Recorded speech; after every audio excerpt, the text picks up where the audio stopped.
আসসালামু আলাইকুম, কেমন আছেন? আশা করি অনেক অনেক ভালো আছেন। আজকে এই সুন্দর ডিজাইন হাতাটা আপনাদেরকে সেলাই করে দেখাবো।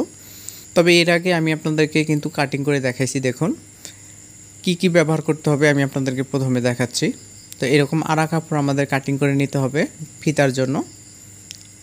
এরপরে এরকম করে স্কোয়ার করে চারটা পার্ট এরকম করে কাটিং করে নিতে হবে, মানে 2.5 ইঞ্চি করে। এখানে কিন্তু 4টা পার্ট আছে হাতার জন্য। তো কিভাবে আপনারা কাটিং করবেন এর আগে ভিডিও আমি কিন্তু কাটিং আপনাদেরকে রহ কাটিং দেখাইছি। তো আজকে আপনাদেরকে সেলাই করে দেখাবো। কারণ কাটিংটা যদি আপনার একটু খারাপ হয় কিন্তু সেলাইটা যদি আপনার ভালো হয় তাহলে কিন্তু মানানো যায়। কিন্তু সেখানে যদি আপনি কাটিং ভালো করেন, সেলাই যদি আপনার সম্পূর্ণভাবে সুন্দর না করতে পারেন তাহলে কিন্তু যে কোনো ক্ষেত্রেই আমাদের সমস্যা হয়, মানে দেখতে সুন্দর হয় না। তো আমি এখানে এক পার্ট করে বসাবো, যে আড়া কাপড়টা নিয়েছি দেখুন, ঠিক এই পজিশনে আমি সেলাইটা দিচ্ছি। আপনারা ঠিক একই নিয়মে এইভাবে সেলাই দিবেন। শুধু হাতার ব্যাপারে না, যে কোনো সেলাইয়ের জন্য আপনাদের একটু মনোযোগ সহকারে মানে সেলাই করা দরকার এবং কি সুন্দরভাবে আপনি করার চেষ্টা করবেন। তো আমি অলরেডি 4টা পার্ট এভাবে কাপড়টা বসাইছি দেখুন, আড়া কাপড়টা। এরপর আমাকে এভাবে ডলে নিতে হবে। নেওয়ার পরে ঠিক আমি পাকা করে দিব। অনেকেই আছে আমরা কাঁচা করে পাইপিংগুলো বসাই। আসলে কাঁচা করে দিলে পরবর্তীতে যে আড়াভাবে কাটা হয় তখন সেখান থেকে আমাদের সুতাগুলো উঠে যায়, দেখতে অনেক বিচ্ছিরি এবং খারাপ লাগে। তাই এভাবে আপনারা কি করবেন, উল্টা পাশে সেলাই দেওয়ার পরে সদর পাশে আসার পরে আমরা এভাবে সেলাই দিব, তাহলে দেখবেন যে আমাদের পাকা হয়ে যাবে। তো ঠিক একই নিয়মে আমাকে দ্বিতীয়গুলা করতে হবে। ঠিক একই নিয়মে আমি 4টা পার্ট এইভাবে মানে সেলাই করব। আপনারা যে কোনো পাইপিং যদি লাগান তাহলে আড়াভাবে কাটিং করার পরে উল্টা পাশে আপনারা বসাবেন। বসানোর পরে সোজা পাশে আসার পরে আপনারা ঠিক একই নিয়মে সেলাই দিবেন, দেখবেন যে আপনাদের পাকা হয়ে যাবে পাইপিংগুলো। তো এরপরে আমাদের সাইডে যে মানে এখানে কিন্তু আমি এক ভাঁজ করে দিলাম, কারণ এখানে কিন্তু আমার পাইর আছে। পাইর যদি না থাকতো, আপনাদের যদি পাইর না থাকে তাহলে এখানে আপনারা ডবল ভাঁজ দেবেন। ভাঁজ দেওয়ার পরে কিন্তু আপনাদের সেলাই দিতে হবে। তো সম্মানিত ভিউয়ার্স, ঈদের একটু চাপ চলছে তাই আমি সেরকম ভিডিও দিতে পারতেছি না। তাই আজকের এই ভিডিওটা মানে আপনাদের সামনে নিয়ে আসলাম, কারণ অনেক বেশি রিকোয়েস্টের ভিডিওটা আজকের। অনেকেই চাচ্ছে যে হাতার ডিজাইন দেখান, তাই আজকের হাতার ডিজাইনটা আপনাদেরকে দেখানোর জন্য নিয়ে আসলাম। দেখুন আমার 2টা পার্ট আমি এভাবে করার পরে কিন্তু আমার হাতা যে অংশটা কাটিং করছি সেই হাতাটা আমি বসাবো। হাতাটা কিন্তু লম্বা এখানে আছে 14 ইঞ্চি, আর এটা আছে আর আপনাদের 6 ইঞ্চি 5 ইঞ্চি এরকম করে দিলেও চলবে। তো সর্বমোট টোটালি হচ্ছে কিন্তু আমার এটা 19 ইঞ্চি, মানে হাতার লম্বাটা। তো আপনাদের যতটুকু প্রয়োজন ততটুকু আপনারা কাটিং করার পরে এই নিয়মে আপনারা সেলাই করবেন। তো এখানে 2টা পার্ট করে আমাদের বসাতে হবে। অবশ্যই সদর মশলা চেক করতে হবে। চেক করার পরে আমরা এভাবে সেলাই দেব। তো সেলাই দেওয়ার পরে অবশ্যই আপনাদের লক সেলাই দিতে হবে। যদি লক সেলাই না থাকে তাহলে এভাবে আমি কিন্তু লক সেলাই দিব না, যেহেতু এটা জর্জেট কাপড় না, সিলিং কাপড় না, তাই এটা দেওয়ার তেমন একটা প্রয়োজন মনে করতেছি না।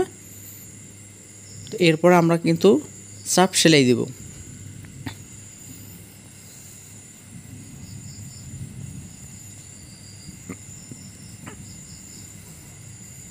তো চাপ সেলাই দেওয়ার পরে এখন আমাদের আরেকটা কাজ বাকি আছে, সেটা হচ্ছে আমাদের ফিতা, ডরি ফিতা কিভাবে তৈরি করতে হয় এটা অনেকেই জানে না।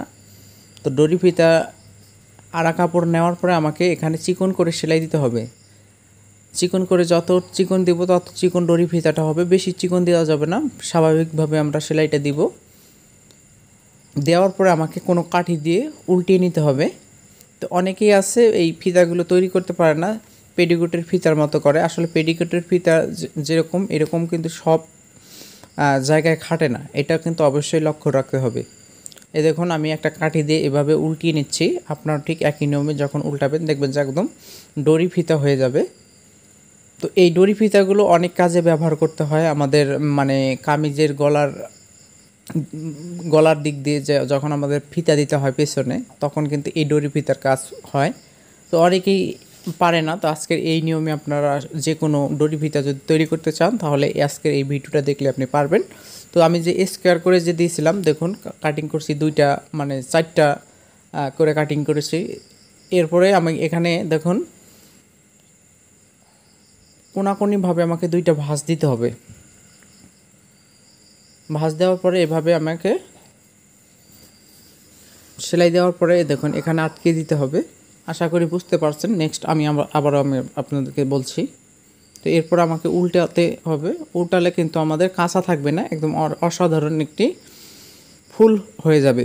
দেখুন দেখুন এখানে একটা মাঝখানে একটা ভাঁজ দিবেন। ভাঁজ দেওয়ার পরে কোনাকুনিভাবে 2টা ভাঁজ, কোনাকুনিভাবে 2টা ভাঁজ দেওয়ার পরে যে দড়ি ফিতাটা এটা কিন্তু আমরা এইভাবে ঢুকিয়ে দেওয়ার পরে সাইডে সেলাই দিব।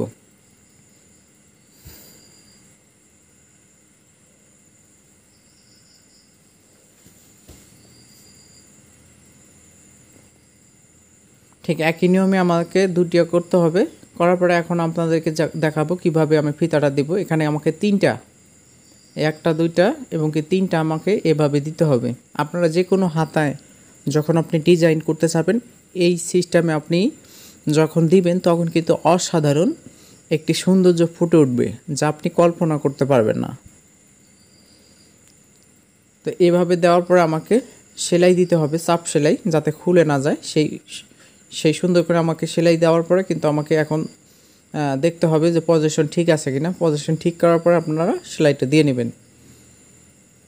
তো এরপরে আমাকে হাতার মুখ থেকে শুরু করতে হবে। হাতার মুখ থেকে শুরু করার পরে আমার হাতার কতটুকু পজিশনে নিব সেই অনুযায়ী আমাকে মাপ করতে হবে।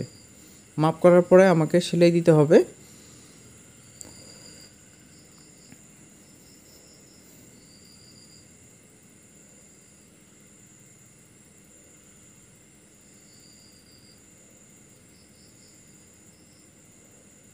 দেখুন আমার হাতাটা কিন্তু অলরেডি হয়ে গেছে।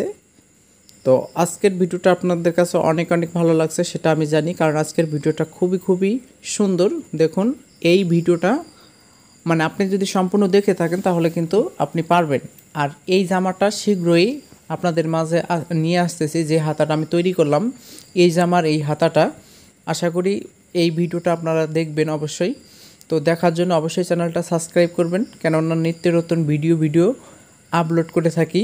নতুন কিছু ভিডিও পেতে অবশ্যই চ্যানেলের সাথে থাকা বেল আইকনটি বাজিয়ে দিতে ভুলবেন না। ভালো থাকবেন, সুস্থ থাকবেন। সেই সাথে আপনার সেলাই মেশিনের সমস্যা থাকলে গুটি হয় বা কোনো মানে সিস্টেম যদি থাকে তাহলে আমার চ্যানেলের ভিতরে হাজার সেলাই মেশিন সমস্যার সমাধান ভিডিও আমি আপলোড করছি। সেই ভিডিও দেখার জন্য অবশ্যই চ্যানেলের ভিতরে গিয়ে ভিডিওগুলো দেখবেন। ভালো থাকবেন, সুস্থ থাকবেন। পরবর্তী ভিডিও পাওয়ার জন্য অপেক্ষা করুন।